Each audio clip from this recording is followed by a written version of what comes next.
구독과 좋아요는 사랑입니다. 여러분 반갑습니다. 서목사의 말씀 창고의 서목사입니다. 오늘도 시청해 주셔서 감사합니다. 오늘은 고린도전서 8장 1절부터 13절 말씀입니다.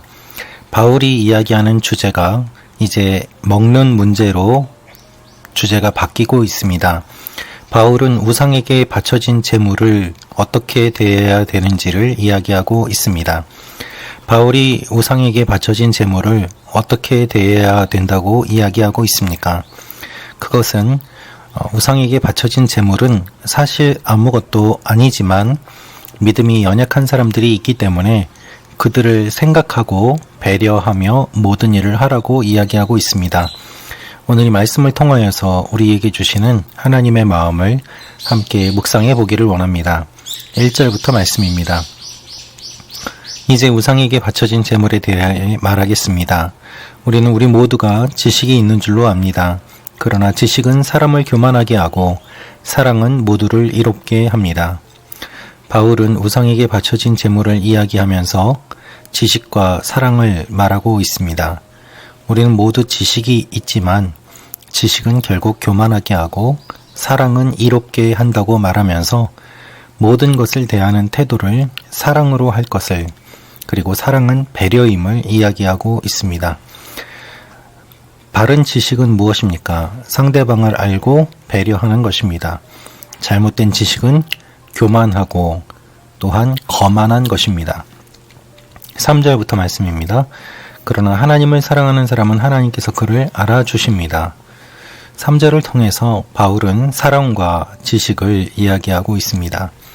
우상에게 바쳐진 제물을 먹는 문제에 대해서 어떤 사람들은 하나님을 믿기 때문에 그 음식은 아무것도 아니다 라면서 거리낌 없이 우상에게 바쳐진 제물을 먹는 사람들이 있었습니다.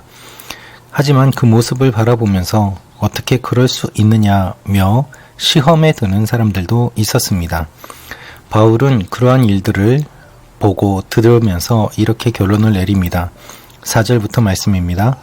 그러므로 우상에게 바쳐진 제물을 먹는 일에 대해 말하자면 세상에 있는 우상은 아무것도 아니며 신은 하나님 한 분밖에 계시지 않는 것을 우리가 알고 있습니다. 바울은 우리가 다 지식으로는 알고 있습니다. 하나님 한 분밖에 신이 없다는 것을 말입니다. 이 이야기를 하고 있습니다. 하나님 한 분만 믿고 있고 또한 하나님이 모든 신 위의 신이심을 우리가 알고 있다라고 이야기를 하는데, 문제는 모든 사람이 이와 같은 지식을 가지고 있는 것이 아니었다는 것입니다. 7절부터 말씀입니다. 그러나 모든 사람에게 지식이 있는 것은 아닙니다.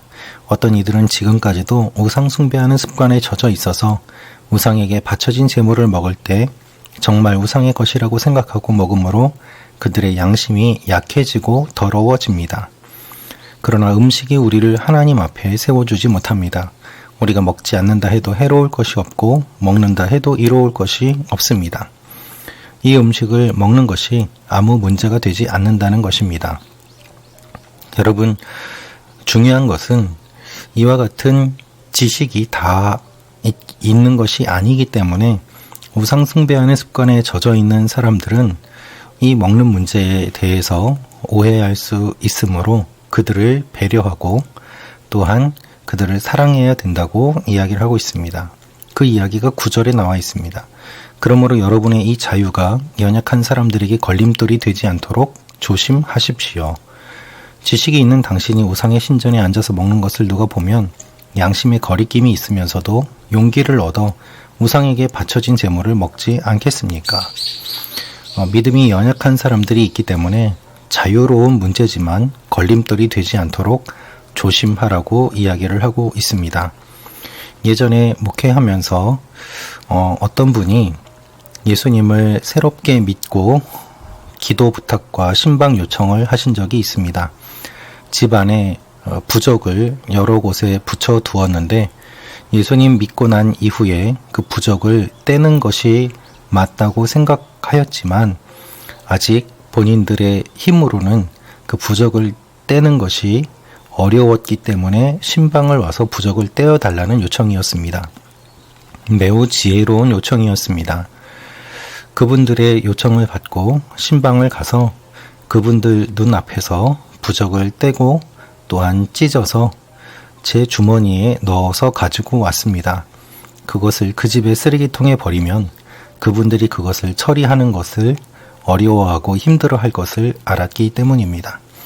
어떤 사람에게는 아무런 것도 아니고 아무런 영향도 미치지 않지만 아직까지 그 영향력이 남아 있다면 그것이 붙잡고 있는 부분들이 있기 때문에 연약한 분들의 부분을 이해하고 배려하는 것이 필요함을 또한 그때 신방을 통해서도 알게 되었습니다. 여러분, 목사로서 부적을 뜯고 찢는 것은 아무것도 아닙니다. 그러나 그것을 믿어왔던 사람의 입장에서는 그것을 스스로의 힘으로 떼는 것이 쉽지 않은 것 또한 사실입니다.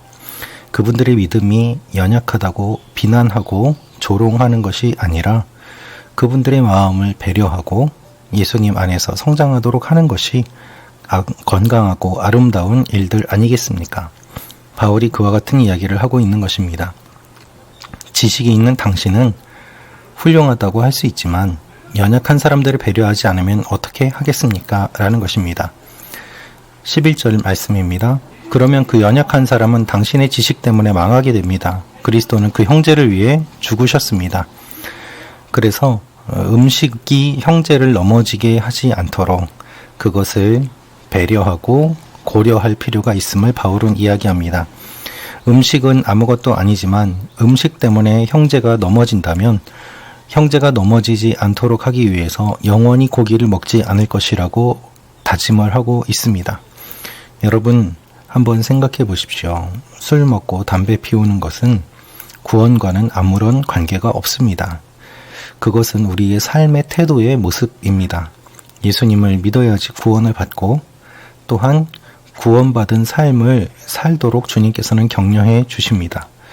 따라서 술 먹고 담배 피우는 것, 그것은 자연히 끊어야 되는 것이지만 그것을 구원과 관계가 없는 것이라는 지식을 가지고 나는 구원과는 관계가 없는 이걸 하고 있는 거야. 이걸 한다고 해서 내 구원이 흔들리지 않아. 라면서 믿음이 연약한 사람들 앞에서 술 먹고 담배 피우고 또한 좋지 않은 일들을 한다면 그 모습을 바라보고 넘어지고 또한 상처받는 사람들이 생기지 않겠습니까? 우상에게 바쳐진 음식을 먹는 문제가 바울 당시에는 그와 같은 일들이었습니다. 우리가 할 수 있는 자유가 있습니다. 또한 하지 않는 자유도 있습니다. 어떤 면에서는 할 수 있는 자유보다는 하지 않는 자유가 더 고귀한 자유입니다. 여러분은 자유인으로서 할 수 있는 것들도 많이 있고 하지 않는 것들도 많이 있습니다.